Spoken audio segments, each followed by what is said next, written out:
জুলাই শেষ বা আগস্টের ১ তারিখে সর্বসাধারণের জন্য খুলে দেয়া হবে জুলাই স্মৃতি জাদুঘর, যা উদ্বোধন করবেন প্রধানমন্ত্রী তারেক রহমান। এমনটাই জানিয়েছেন সংস্কৃতি বিষয়ক মন্ত্রী নিতাই রায়চৌধুরী। এ সময় জাতীয় সংসদের স্পিকার অবসরপ্রাপ্ত মেজর হাফিজউদ্দিন আহমেদ বলেন, এই জাদুঘর যতদিন থাকবে ততদিন মানুষ শেখ হাসিনাকে ঘৃণা ভরে মনে করবে। সকালে জুলাই স্মৃতি জাদুঘর পরিদর্শন শেষে এসব কথা বলেন তারা। নুরুদ্দিন খানের প্রতিবেদনে দেখুন বিস্তারিত। প্রথমবারের মতো জুলাই স্মৃতি জাদুঘর পরিদর্শন করেন জাতীয় সংসদের স্পিকার মেজর অবসরপ্রাপ্ত হাফিজউদ্দিন আহমদ ও ডেপুটি স্পিকার কায়সার কামাল। সঙ্গে ছিলেন সংস্কৃতি বিষয়ক মন্ত্রী নিতাই রায়চৌধুরী। জনাব হাফিজউদ্দিন আহমেদ পরে সাংবাদিকদের সঙ্গে কথা বলেন তারা। সংস্কৃতি মন্ত্রী জানান, প্রধানমন্ত্রীর উপস্থিতিতে চলতি বছরের জুলাই অথবা আগস্টে জনসাধারণের জন্য খুলে দেয়া হবে এই জাদুঘর।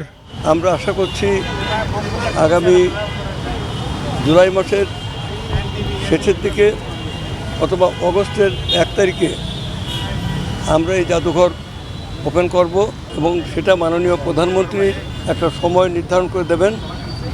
তার নির্ধারিত সময় অনুযায়ী তাকে দিয়ে আমরা জাদুঘরটা ওপেন করব। এ সময় জাতীয় সংসদের ডেপুটি স্পিকার কায়সার কামাল বলেন, ফ্যাসিবাদের কিভাবে পতন ঘটাতে হয় এই জাদুঘর তার স্মৃতি নিদর্শন। এই জাদুঘর শতাব্দীর জন্য একটা শিক্ষণীয়। ফ্যাসিজম থেকে বাংলাদেশের দামাল ছেলেরা ফ্যাসিজম মুক্ত বাংলাদেশ কিভাবে প্রতিষ্ঠিত করেছেন, এই জাদুঘর হচ্ছে তার প্রতিবিম্ব। স্বৈরাচারকে কেউ সহ্য করে না, জুলাই জাদুঘর তার প্রমাণ। এমন মন্তব্য করে স্পিকার মেজর অবসরপ্রাপ্ত হাফিজউদ্দিন আহমদ বলেন, জুলাই স্মৃতি জাদুঘর যুগ যুগ ধরে গণতন্ত্র রক্ষায় মানুষকে সাহস যোগাবে। এই জাদুঘর যতদিন থাকবে, এই মাফিয়া নেত্রী, এই মাফিয়া দলের হত্যাকাণ্ড সম্পর্কে মানুষ এখানে এসে তাদের প্রতি থুতু নিক্ষেপ করবে।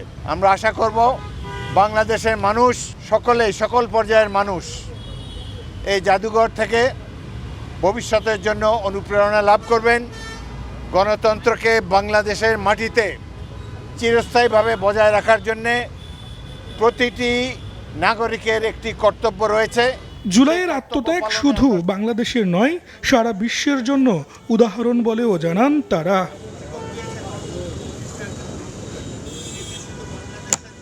নুরুদ্দিন খান, এসএটিভি, ঢাকা।